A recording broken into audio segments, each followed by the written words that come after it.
Bonjour à tous. Allez, monte. Shannon qui nous fait des siennes. Ah, ça faisait un petit moment que j'avais pas choisi ce format.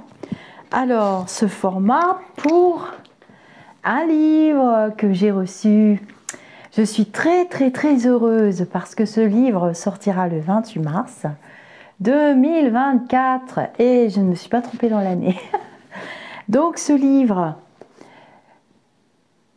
Philippe Ferrer, Laurent-Jacques Costa, le scientifique face à l'invisible.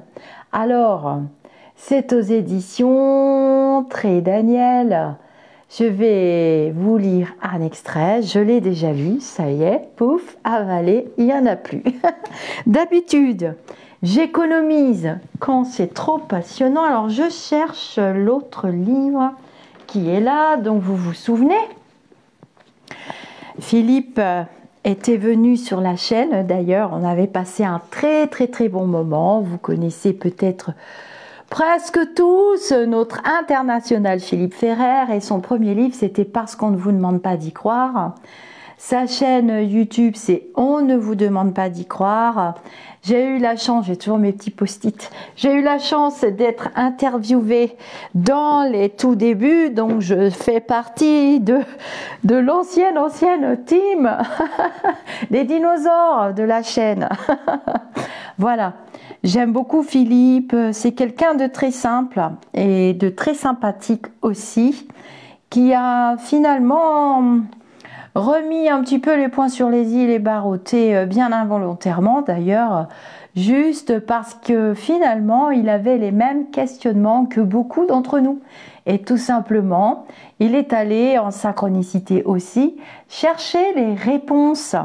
Puis, le deuxième livre est donc arrivé avec une préface de Philippe Guillemant. Je vous ai choisi un extrait en synchronicité, c'est-à-dire que j'ai lu le livre et ensuite j'ai demandé de me diriger vers...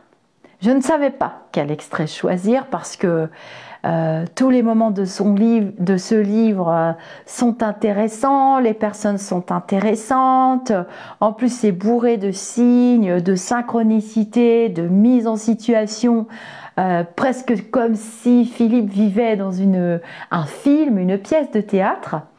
Et puis, j'ai dit comme je ne sais pas, dites-moi quel sera le meilleur endroit. Donc j'ai ouvert le livre et quand je vais commencer à lire l'extrait, vous allez comprendre, pour ceux qui suivent la chaîne évidemment, bienvenue à tous les nouveaux abonnés, vous êtes encore plus nombreux que l'année d'avant et je suis très fière et de plus en plus motivée pour vous présenter des émissions, pour vous présenter des livres, pour vous présenter des personnes extraordinaires. Voilà, je vais à mon rythme aussi parce que ma vie privée est très bien remplie. Alors, que nous dit la 4e de couverture? Donc, j'ai le petit papier ici. Ah, c'est marrant parce qu'ils ont marqué parution le 14 mars alors que moi j'avais compris que c'était le 28 mars. Oh, je sais pas. Ils nous diront, les deux artistes, la rencontre improbable entre un scientifique à l'esprit bien ordonné et un artiste rêveur côtoyant quotidiennement médium et guérisseur. Le XXe siècle aura vu le triomphe de la science matérialiste et déterministe, seule apte à expliquer le monde et son évolution, de Newton à Einstein, en passant par Darwin ou Freud. Nombreux sont les hommes de science à avoir éclairé la lanterne du savoir, certes, mais cela se passait au XXe siècle. Car en ce début de XXIe siècle, les vieux cadres conceptuels qui donnaient matière à toutes ces belles théories sont mis à mal par une série d'observations aussi nouvelles que troublantes. Et si on avait oublié l'essentiel? Guidé par Philippe Ferrer, Laurent-Jacques Costa explique les contrées au-delà des dogmes qui fondaient jusqu'alors son savoir universitaire, Ensemble, ils nous livrent un témoignage fort de ce qu'il serait possible de nommer la métamorphose du scientifique face à toute l'étrangeté du monde qui se donne à voir différemment. Oui, l'univers du savant bascule au fil de ses pages, au fur et à mesure qu'il s'aventure hors des chemins balisés, qu'il découvre les limites de ses certitudes, qu'il s'autorise à penser autrement et au bout du sentier, à la limite du vertige, la réponse à une des interrogations les plus fondamentales de notre humanité. Que sommes-nous véritablement ? Laurent-Jacques Costa, titulaire d'un doctorat en archéologie et ancien chercheur au CNRS, écrit depuis 2006 des films et des reportages pour la télévision. Sa rencontre avec Philippe Ferrer en 2021 marque un tournant dans sa carrière, le début d'un chemin initiatique, jalonné par la publication de cet ouvrage. Philippe Ferrer a d'abord été auteur, compositeur, interprète avant de devenir chroniqueur de musique pour France 3 Corse. La perte de sa compagne en 2014 le pousse à s'intéresser davantage au monde de l'invisible et de l'après.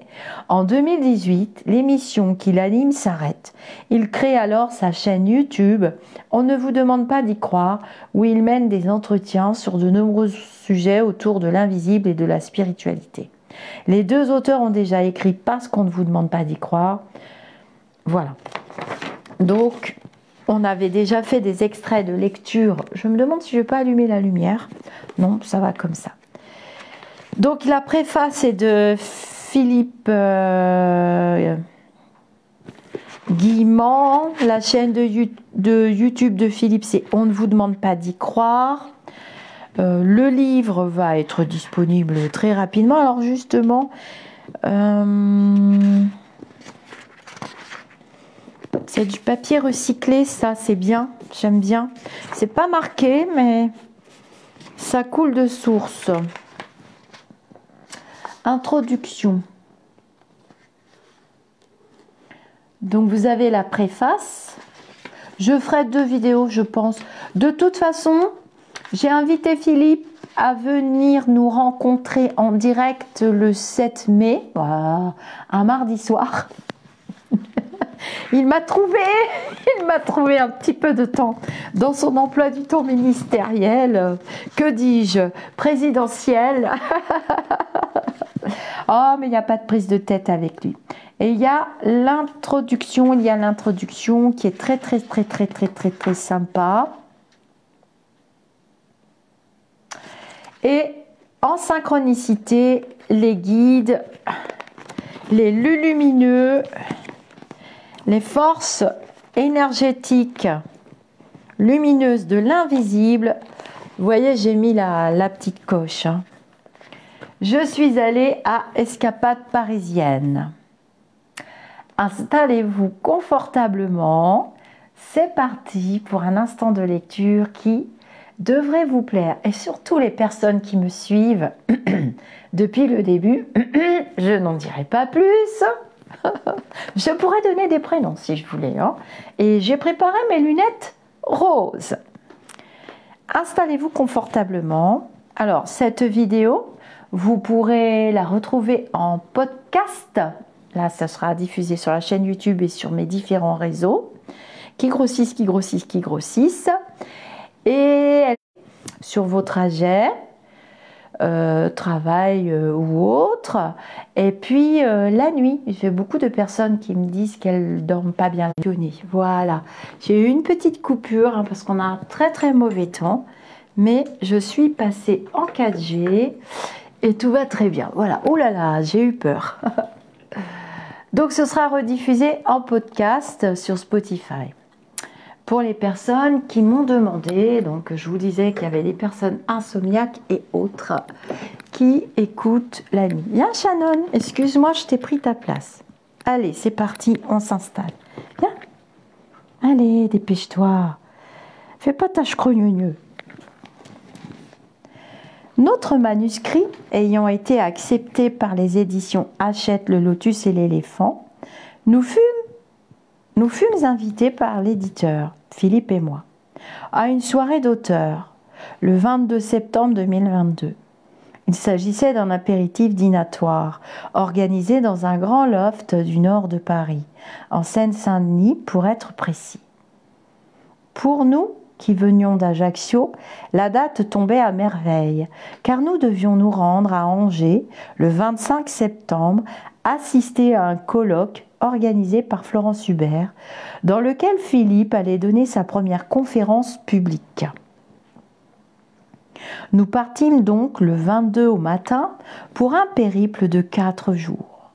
Philippe était assez tendu par la perspective de devoir s'exprimer devant près de 500 personnes et moi, grandement excité à l'idée de rencontrer certains médiums ou guérisseurs français parmi les plus connus.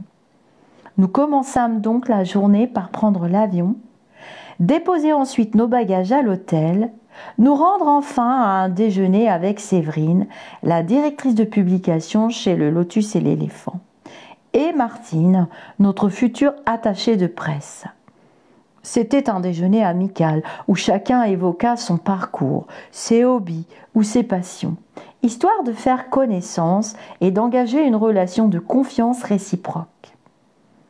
À la question « Quel est votre livre de spiritualité préféré ?», je mentionnais l'incontournable Conversation avec Dieu de Neale Donald Walsch, mais aussi un petit livre d'un des auteurs de leur maison d'édition, Virginie Bobet, Alice, la vie après la vie.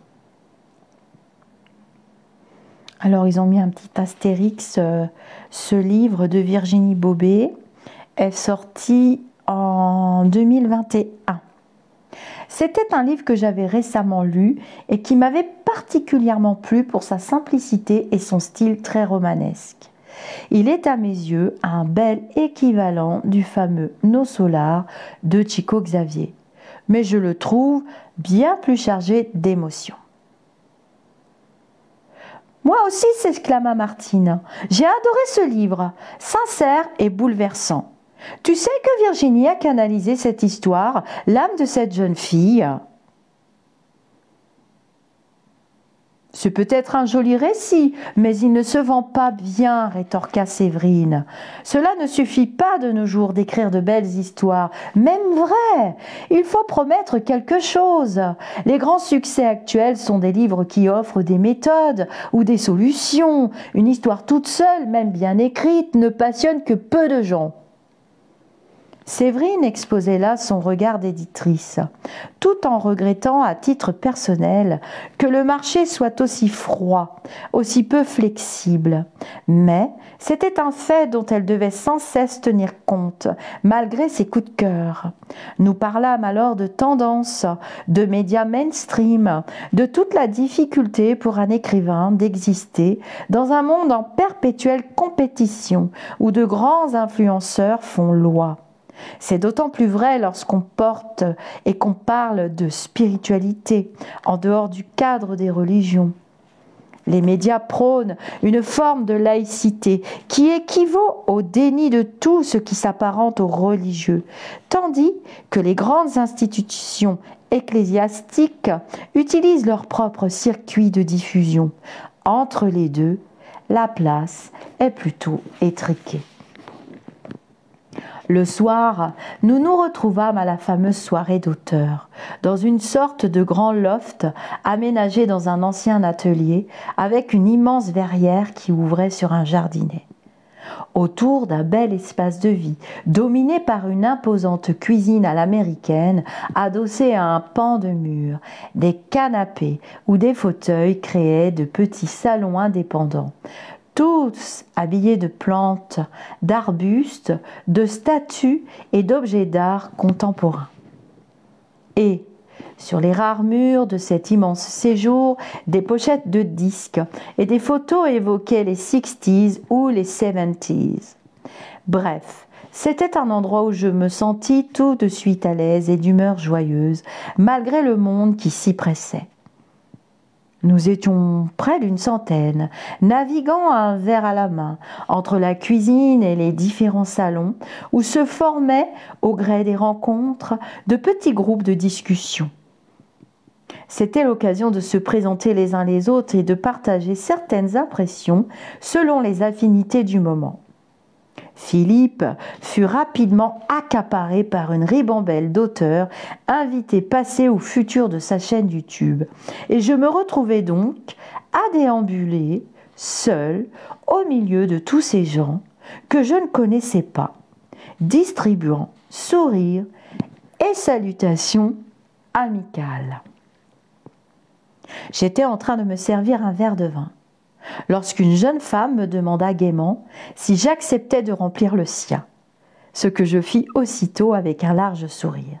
Puis elle se présenta, Virginie Bobet. « J'ai adoré votre livre, Alice, la vie après la vie, parce qu'il se lit comme un roman d'aventure, sans donner de leçons, nous prend par la main et nous fait voyager. »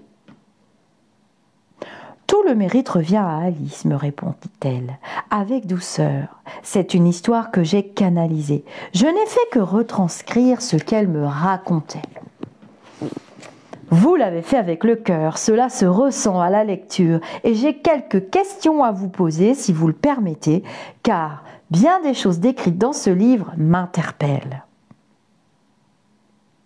Nous entamâmes alors une belle discussion sur l'âme et son devenir après la mort. Virginie parlait sans retenue, avec un enthousiasme débordant, et je me sentis tout de suite en confiance. Cela fait peu de temps que j'accepte l'idée d'une vie après la mort, lui avouai-je d'entrée. Et donc mes questions vont peut-être vous paraître naïves, mais lorsque j'ai lu votre ouvrage, j'ai été frappée par le fait qu'Alice se soit retrouvée désemparée après sa mort, ayant besoin d'aide pour se retrouver. La mort du corps biologique est un passage. On quitte ce monde. Parfois, comme Alice, de manière brutale, sans y être préparé. Et, en quittant notre enveloppe charnelle, on abandonne une partie de notre personnalité, celle qui correspond à notre ego, notre instinct de survie, etc., etc. Il est naturel de se sentir perdu dans ces conditions.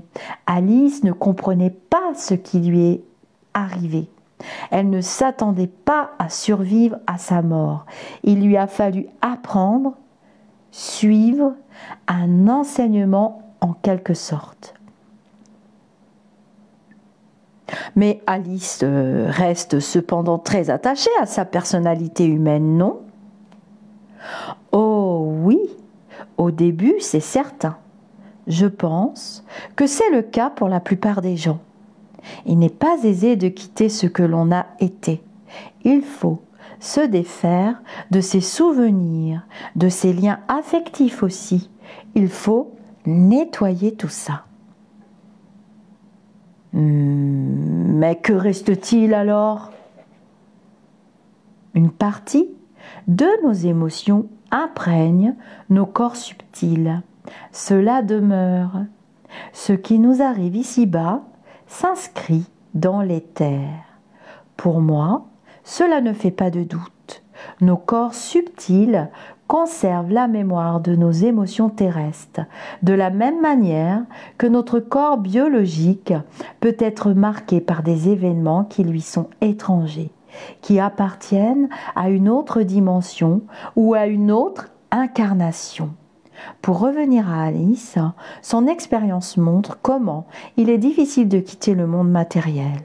Cela se fait par étapes, progressivement, par la prise de conscience que la matière n'est qu'une illusion, un état parmi d'autres. L'au-delà qu'elle décrit ressemble à la terre parfois. Elle voit des paysages, des animaux. Comment cela est-il possible? Cela fait partie de son cheminement. de sa prise de conscience qu'elle n'est pas humaine. Nous ne sommes pas que des humains. Mais bien sûr, cette prise de conscience est graduelle. Donc, les paysages terrestres qu'elle entrevoit dans l'au-delà ne sont que des images faites pour la rassurer, c'est ça? Son esprit fabrique un environnement familier. C'est une protection, effectivement. Cela fait partie de son cheminement. Mais tu vois ce qu'elle voit? Je ressens surtout. J'ai beaucoup pleuré en écrivant parce que je ressentais ses émotions, son désarroi. C'est parfois rude, même si les mondes subtils me semblent feutrés. Feutrés? Oui, tout n'est que douceur, malgré la souffrance que peut engendrer la perte de ce que l'on a été. Alice est entourée d'une bulle moelleuse, d'un cocon d'amour. À un moment dans le livre, elle se ressource dans une belle cascade et là, elle s'imagine voler et elle vole, virevolte entre les gouttes. Je la sentais tellement épanouie, je volais avec elle dans cette sensation de liberté intense.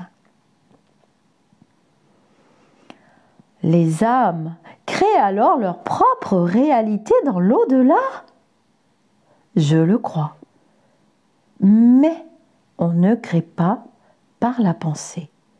On crée avec le cœur. C'est à l'intérieur de nous que tout se construit, le beau comme le sombre. Je méditais quelques secondes sur cette dernière affirmation qui résonnait en moi. Oui, notre monde est tel qu'on le désire, au plus profond de nous. C'était un peu vrai dans la matière, où les voyous vivent des histoires de voyous, les drogués des vies de misère et d'endettement. Emmanuel Kant n'avait-il pas dit que nous voyons le monde non pas tel qu'il est, mais tel que nous sommes? Visiblement, cela était encore plus flagrant dans l'au-delà que de songer que ceux qui œuvrent dans la haine devaient se préparer à un destin bien sombre pour la suite. Je chassais vite cette idée, me concentrant sur ce qui me préoccupait le plus.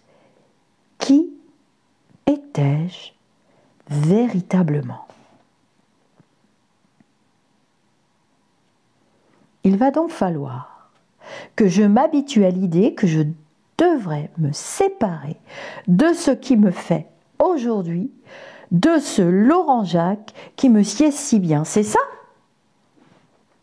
De ta personnalité, oui, c'est sûr. Mais il restera la mémoire de ton expérience terrestre, de cette expérience-ci, car elle alimente le cheminement de ton âme. Comprends que ton âme chemine à travers toi, à travers toutes les expériences qu'elle vit, ses rapports avec les autres âmes aussi, parce que tu n'es pas seul. Mais mon âme ne sait-elle pas déjà tout? Elle est bien plus vaste que moi. Elle est divine. Pourquoi éprouverais-je le besoin d'apprendre? Peut-être parce qu'elle ne connaît que la lumière, justement. Seulement l'unicité. Peut-être a-t-elle dû s'éloigner de la source pour se comprendre elle-même. L'incarnation est probablement un moyen pour elle d'expérimenter ce qu'elle est. Je suppose que les âmes sont curieuses. En prenant conscience qu'elles existent, elles veulent se connaître et expérimentent alors les manières d'être. C'est comme ça que je vois les choses. La vision de Virginie rejoignait celle de Neale Donald Walsch dans Conversation avec Dieu. Cette idée que Dieu expérimentait ce qu'il était à travers nos vies. Et de penser à cet instant que Neale Donald Walsch ne dialoguait peut-être pas avec Dieu comme il le croyait, mais avec son âme, tout simplement. Oui, peut-être qu'il conversait avec lui-même, avec cette partie immatérielle qui regrouperait toutes ses incarnations. Mon Dieu, est-il possible que Laurent Jacques ne soit que l'étincelle d'une flamme cosmique expérimentant différents aspects de la matière vivante ? Je me resservis un verre et quittai Virginie, désormais accaparée par d'autres venus la saluer. Je retrouvai Philippe, qui avait passé une partie de la soirée à préparer de futures interviews pour sa chaîne, discutant avec les auteurs qu'il souhaitait inviter. Il était justement en pleine conversation avec Catherine Roumanoff, une hypnothérapeute réputée, et la questionnait sur un des sujets qui le passionnait le plus, l'hypnose régressive. Je m'assis juste à côté de lui, sur un grand divan d'angle, l'ouïe attentive. Catherine était en train d'expliquer comment elle pratiquait l'hypnose. L'hypnose est une technique qui permet de dissocier le mental de ce qu'on nomme l'inconscient. Je dis ce que l'on nomme parce que l'inconscient n'est pas une entité en soi. C'est un ensemble de perceptions qui ne sont pas conscientes mais qui font partie de notre conscience globale et agissent à ce titre sur notre réalité. Donc, en hypnose, on s'ouvre à cette conscience globale ou supérieure, appelle-la comme tu veux, une conscience plus vaste de nous-mêmes. Et le praticien s'adresse à cette partie du patient pour élucider l'origine d'un problème, une difficulté, un comportement compulsif, un échec qui se répète. L'idée est de remonter le temps jusqu'à l'élément déclencheur, l'événement traumatique, la charge émotionnelle associée, etc., etc., etc. Mais cet événement peut-il être lié à une entité, une vie antérieure ? Une vie antérieure. Oui, mais pas forcément. Cela peut remonter à l'enfance ou effectivement plus loin, à une vie passée. Pour tout te dire, je ne cherche pas par l'hypnose à prouver quoi que ce soit sur l'au-delà ou l'entre-deux-vie, comme d'autres le font. Bing! Dans les dents de Dolores Canol, songeai-je, sans souffler mot. Ce qui m'intéresse, vois-tu, c'est le côté thérapeutique. Je suis hypnopraticienne. Je me soucie de l'effet thérapeutique de la méthode. C'est bien fait sur mes clients. Tiens, par exemple, j'ai récemment traité une dame qui souffrait de crises de panique récurrentes et assez inexplicables. J'ai demandé à son moi supérieur d'identifier la première fois où ce phénomène s'est produit et on s'est retrouvé sur un champ de bataille dans une autre histoire que celle que la dame vivait aujourd'hui. Dans ce cas précis, il a fallu remonter le temps jusqu'à cette vie antérieure pour affronter la peur et résoudre le problème. Mais dans bien des cas, les traumatismes sont liés à des événements appartenant à cette vie-ci, souvent des blessures liées à l'enfance. Le problème peut aussi être rivé à une existence qui n'appartient pas à la personnalité du client, ni à son histoire. Je m'explique. Il y a quelque temps, j'ai reçu la visite d'une femme qui faisait beaucoup d'efforts pour maigrir, mais qui, le soir venu, était prise d'une frénésie incontrôlable et dévalisait son frigo. Elle vient donc me voir pour me demander d'agir sur cette pulsion totalement contre-productive. Et là, je m'aperçois, en cours de séance, qu'il y a comme une autre entité qui l'habite, la mémoire d'une personne morte de faim et qui ne pense qu'à manger. C'est cette mémoire qui était responsable de sa boulimie nocturne. Et j'ai donc discuté avec elle afin qu'elle libère ma patiente. Cette mémoire ne provenait-elle pas d'une vie antérieure ? Non, il s'agissait d'une entité autre qui avait trouvé refuge auprès de cette dame. Et après ton intervention, c'était fini ? Dans ce cas précis, oui. La personne a été libérée de cette pulsion qui n'appartenait pas à sa personnalité. Mais qu'importe, à partir du moment où on identifie la cause, on peut travailler dessus et en atténuer les effets. Et est-ce que tu as déjà eu accès à des informations extraordinaires sur l'au-delà, à l'instar de l'incontournable Dolores Quanon? Pas du tout.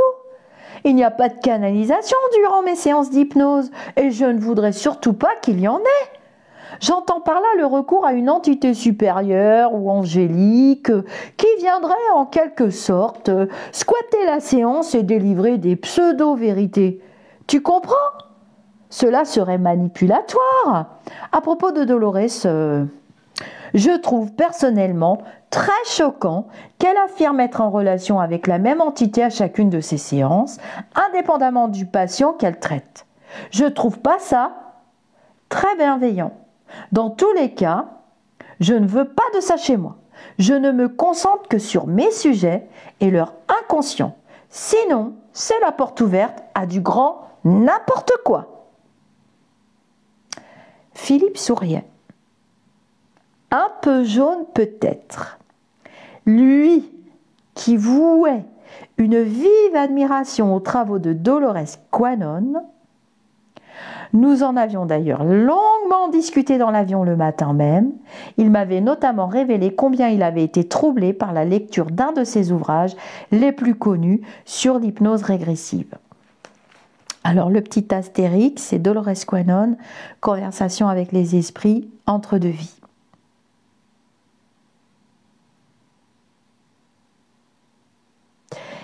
Il avait été troublé par la lecture sur l'hypnose régressive et toutes ces révélations au sujet de l'entre-deux-vie. La période située entre la vie actuelle de ses patients et leur précédente incarnation. Visiblement, Catherine ne comptait pas parmi ses grands fans. Si je me fais hypnotiser, aurais-je accès à mes vies antérieures ? Demanda alors Philippe. Probablement. Mais quel en serait l'intérêt ? Je ne suis pas sûre qu'il y ait grand bénéfice à connaître tes vies passées. Pour me rassurer, évaluer ce qui fait continuité avec cette vie-ci. J'aimerais pouvoir constater l'existence d'un certain cheminement, une sorte de progression. Je n'aimerais pas l'idée que toutes ces vies ne soient pas liées entre elles. Je voudrais croire à l'existence du karma. Les choses ne se passent pas ainsi. Tu peux avoir accès à certaines émotions fortes, marquantes de ta vie passée, pas à son déroulement en tant que tel. Mais est-il possible, comme dans le roman de Bernard Werber? Alors là, il cite le roman de Bernard Werber, La boîte de Pandore. Est-il possible d'orienter la séance d'hypnose et de demander par exemple d'aller à la rencontre de sa plus belle histoire d'amour? Tu peux demander ce que tu veux. Après, il faut savoir que c'est l'inconscient qui décide. S'il ne souhaite pas revivre un instant agréable, mais au contraire éprouve l'envie de traiter un problème, d'affronter une situation passée, il te guidera vers ces moments-là. C'est lui le maître. Philippe fait la moue. Ce n'était pas la réponse qu'il espérait, je le savais bien. J'aurais moi-même aimé découvrir un moyen de m'assurer qu'il existe bien une certaine continuité entre toutes nos incarnations. Sinon, à quoi cela servirait-il? Oui, pourquoi s'obstiner à être meilleur s'il fallait tout recommencer à zéro la fois suivante?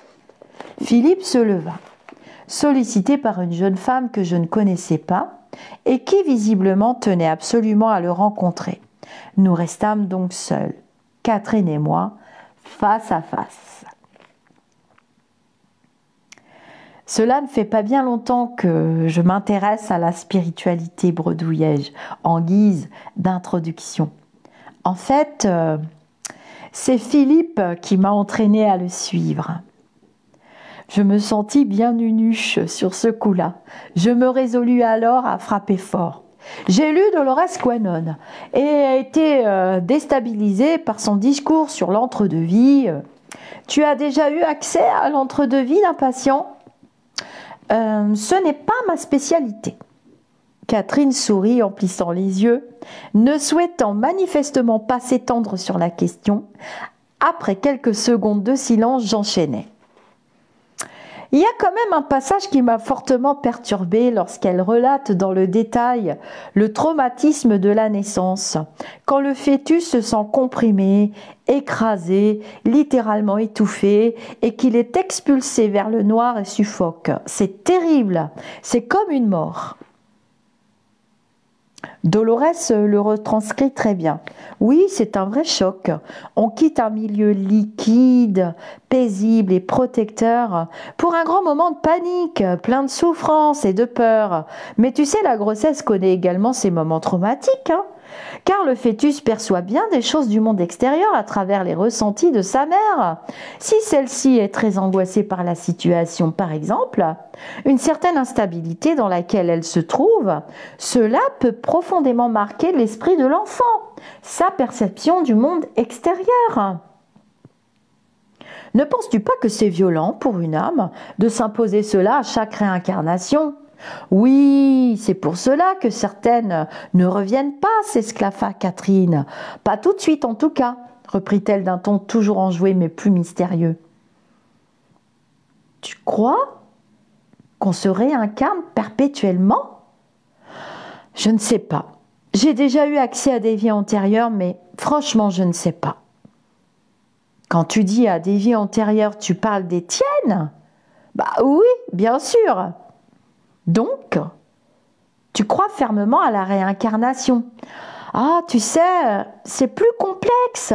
J'aurais tendance à te dire oui, mais le doute subsiste. Comment ça ?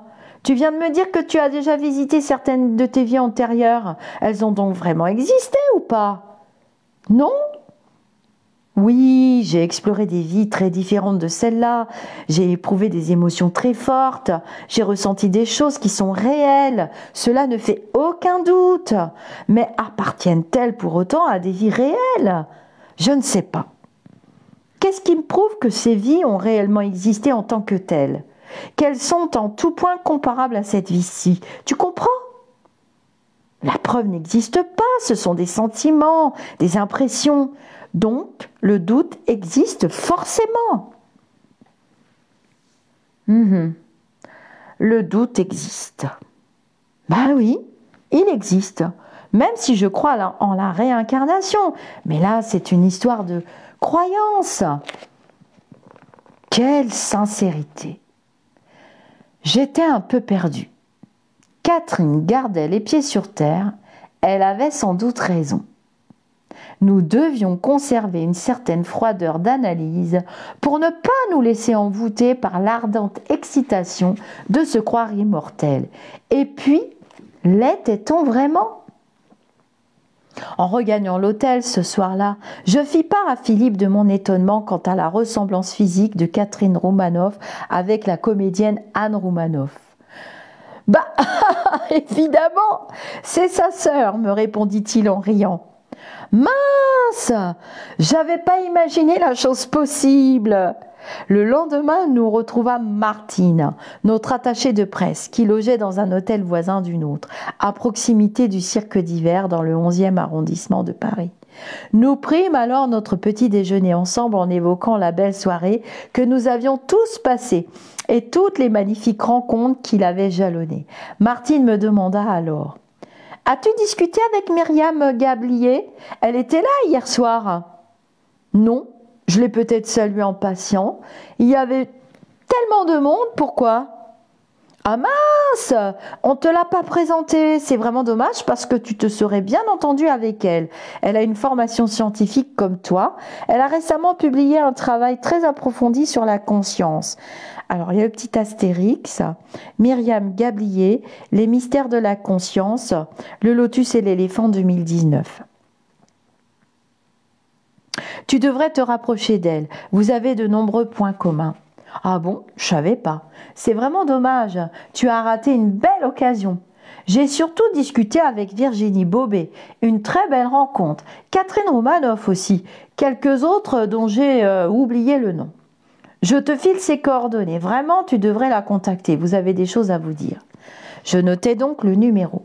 Puis nous changeâmes de sujet pour évoquer la campagne promotionnelle de notre livre, dont la sortie était prévue pour le 25 janvier 2023. Martine nous exposa dans les grandes lignes de cette action, tout en nous mettant à contribution pour la constitution du dossier de presse. Au bout d'une heure, je me levai en m'excusant, car je devais me rendre à un déjeuner professionnel près des Champs-Élysées. Je souhaitais bon retour à Martine, qui allait prendre le train pour le sud. Donnai rendez-vous à Philippe pour la fin d'après-midi et filai donc d'un pas pressé. Le temps de réunir mes affaires, je m'engouffrai dans une rame du métro parisien à la station Oberkampf, en direction de Franklin D. Roosevelt. Il était 11h30 et le wagon était bondé. À la station suivante, République, de nombreuses personnes quittèrent le train et je me faufilai alors jusqu'à une place assise. Le wagon se remplit à nouveau d'une foule assez compacte. J'étais blottie contre la fenêtre. Une dame à la corpulence imposante, assise juste à ma droite, tandis qu'en face de moi, un homme et une femme se tenaient tous deux courbés sur leur téléphone portable, insensibles à l'agitation ambiante. Le train se mit en branle dans un élan chaotique assourdissant. La femme leva les yeux et nos regards se croisèrent. Stupeur, je la reconnus, je l'avais aperçue la veille. « Mais on s'est vu hier, non ?» lâcha-t-elle tout aussi étonnée que moi. « Bah oui !» bredouillai-je. « Mince alors, il se passe un truc, faut qu'on se recontacte. Je descends là, enchaîna-t-elle, je m'appelle Myriam Gablier. » J'acquiesçai d'un signe de tête, incapable de prononcer un mot. Quelle incroyable coïncidence! Quelle est la probabilité pour que cet événement se produise? Au hasard d'un wagon dans le métro parisien. Presque nulle, il faut bien l'admettre. Et pourtant, reprenant mes esprits, j'envoyai un texto à Myriam, qui me répondit dans la foulée, et nous convînmes d'un rendez-vous le soir même dans le Marais, au métro Saint-Paul. Puis je téléphonai à Philippe pour lui relater la fabuleuse aventure. L'univers, me dit-il. Il n'y a que l'univers qui soit capable d'un tel prodige. Tu crois que c'est l'univers qui a décidé de mettre nos corps en relation, qui les a réunis en quelque sorte? C'est ce que l'on nomme une synchronicité, répondit Philippe. Tu as pensé à Myriam ce matin, et cela a fait un écho dans le champ d'information quantique qui nous entoure comme un appel. Peut-être que ton futur a tiré une ficelle pour te rapprocher d'elle, selon un principe de rétro-causalité si cher à Philippe Guillemant. C'est possible, disons plus simplement que la chose était faisable, vous alliez prendre le métro, les énergies ont alors convergé. Alors, il y a un petit astérix. Ce principe de double causalité est notamment expliqué dans l'ouvrage de Philippe Guillemant, La route du temps, le temps présent, 2014. Le soir, il m'accompagna dans le Marais. Nous commençâmes la soirée par une bonne bière à la terrasse d'un café, en évoquant bien sûr notre improbable rencontre dans le métro parisien. La réalité peut être influencée par un désir, une idée, ou tout cela n'était-elle que pure coïncidence. À vrai dire, aucun de nous n'avait la réponse à cette question. Le fait était troublant, mais aucun mécanisme connu ne pourrait l'expliquer. On ne pouvait que supposer des choses extravagantes en se réfugiant derrière l'idée que les hasards n'existent pas. Il n'y a pas de hasard, que des rendez-vous, avait écrit Paul Éluard. La maxime tombait à merveille. Je découvris ce soir-là un petit bout de femme, la tête bien vissée sur les épaules, l'esprit vif et pragmatique. Martine était dans le vrai. Myriam et moi partagions les mêmes réflexes suspicieux envers l'invisible, tout en sachant la science moderne très dogmatique. Mais là où j'avais tendance à me laisser gagner par un enthousiasme incontrôlé, Myriam opposait une attitude plus mesurée, avançant ses arguments pas à pas, à la manière d'un funambule sur son fil, testant chaque appui. Elle nous parla longuement de son sujet d'étude, la conscience et le corps. La conscience, annonça-t-elle d'emblée, est une expérience sensible. Elle relève du vécu, de l'intime. Sa nature non objective et changeante la rend difficilement analysable d'un point de vue scientifique. Sa définition même peut varier en fonction de l'état de conscience du chercheur. C'est alors compliqué d'en faire un sujet d'étude normé. Cela ne veut pas dire qu'on ne peut pas élaborer un savoir sur ce qu'elle est, avançai-je. Non, bien sûr, mais cela freine terriblement son étude. Car de quoi parle-t-on? De perception? De pensée? D'expérience intime? Sans parler d'expérience extrasensorielle, renchérit Philippe. D'ailleurs, pour toi, un état modifié de conscience, c'est quoi? Une conscience bridée ou au contraire expansée? C'est quoi au juste? Je te dirais d'abord qu'un état normal de conscience, ça n'existe pas vraiment. Du matin au soir, nous changeons constamment d'état de conscience selon notre fatigue, nos émotions, nos états d'âme. En fait, l'état de conscience normal, c'est peu à peu ou prou un mythe, ou une convention sociale, si tu préfères. En revanche, il existe des personnes qui, à certains moments, connaissent des fluctuations supérieures à la norme. Je parle de phénomènes qui ont toujours existé, comme la télépathie, la précognition, les sorties hors du corps, tout ce genre de choses. Ce sont des phénomènes qui passionnent les hommes depuis toujours. Enfin, nous, en Occident, avons décidé, à l'aube du XXe siècle, que ces sujets n'étaient pas scientifiques.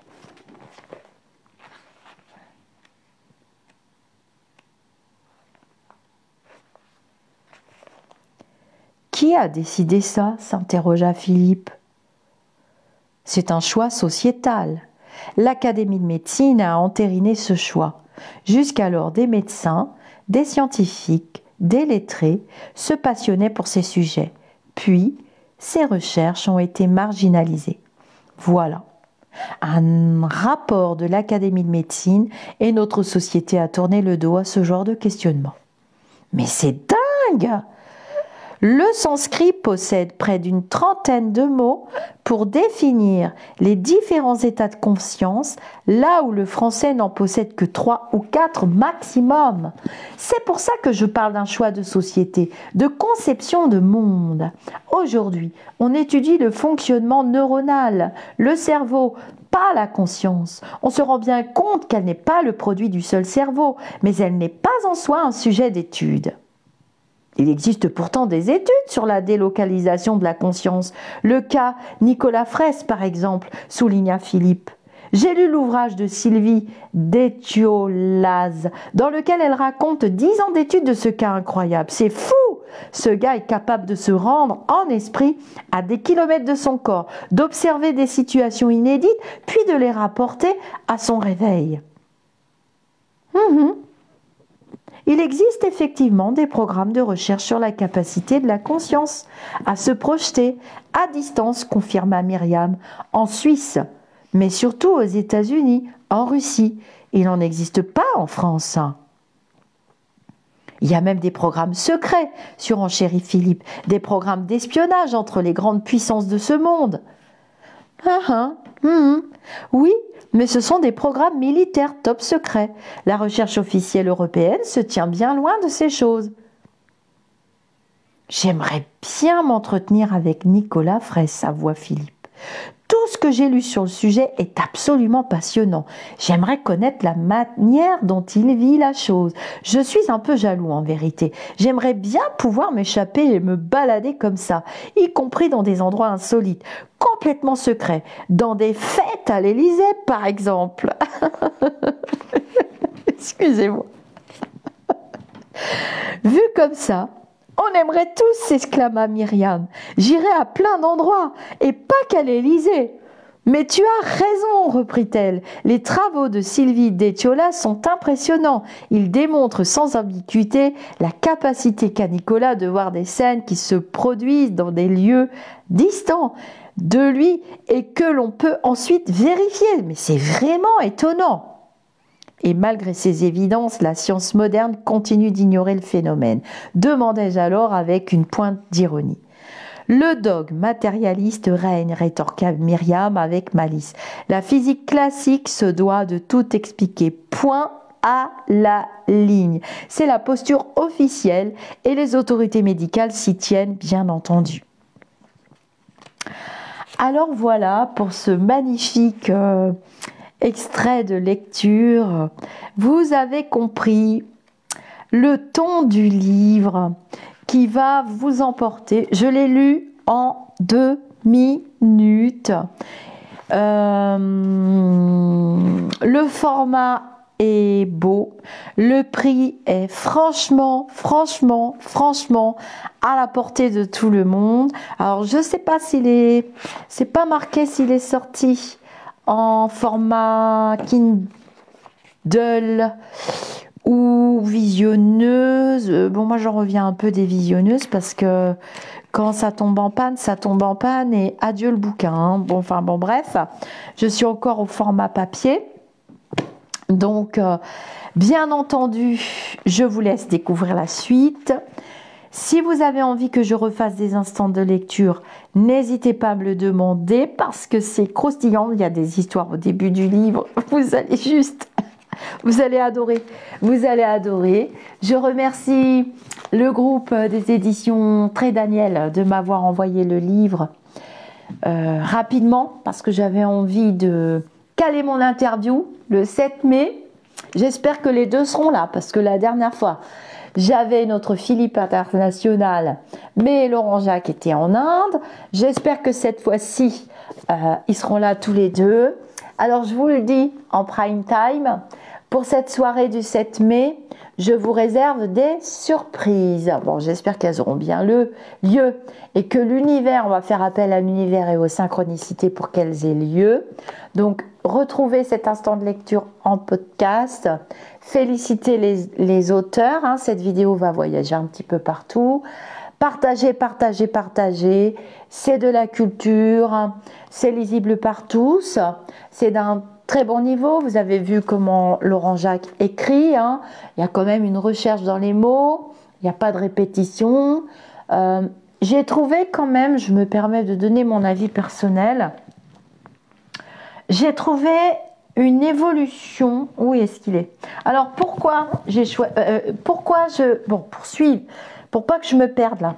Pour ceux qui suivent ma communauté, nous avons eu la chance, je cherche le livre, de recevoir Catherine Roumanoff, il est là, un de mes livres préférés, Le Bureau des âmes. Elle nous a fait le plaisir de venir sur la chaîne Au-delà du spirituel, notre chaîne YouTube. Et j'ai passé un très bon moment. Par contre, c'est vrai que je venais d'apprendre le décès de ma grand-mère et elle m'a trouvé un petit peu bizarre. Je pense qu'elle a dû me trouver un petit peu bizarre, vous aussi d'ailleurs. Donc, j'étais pas du tout à mon top niveau, forcément. Mais voilà, je trouve que l'univers a encore bien fait les choses. Je ne savais pas du tout qu'ils avaient mis... cet extrait de conversation avec Catherine et vous voyez que l'univers fait bien les choses. Je pense que Laurent Jacques, à force, va finir par y croire, même si on ne vous demande pas d'y croire. Mince, qu'est-ce que j'ai fait du livre de Philippe? On ne vous demande pas d'y croire. Il était là tout à l'heure, je vous l'ai montré. Bon, c'est pas grave. Je vous l'ai montré au tout début de la vidéo. Vous pouvez vous le procurer. Alors, rien à voir avec ce livre-ci, tout à fait différent. Je le trouve pas. J'ai tellement de livres. Bon, c'est pas grave. Je vous dis namasté. Je vous le montre de près. Shannon s'est déjà levée. Voilà. Le scientifique face à l'invisible. Ça nous donne un autre regard, celui de Laurent Jacques. Et à très bientôt. Je vous dis à bientôt pour le 7 mai. J'essaierai de refaire un petit instant de lecture en synchronicité. Namasté les amis d'ici ou d'ailleurs. Faites-vous plaisir. Faites voyager la culture. Récompensez les auteurs. Likez les vidéos, c'est important. Hein. La culture, c'est ce qui va nous amener vers un changement aussi. Ce qui nous amène aussi vers le changement spirituel et un changement en mieux des énergies.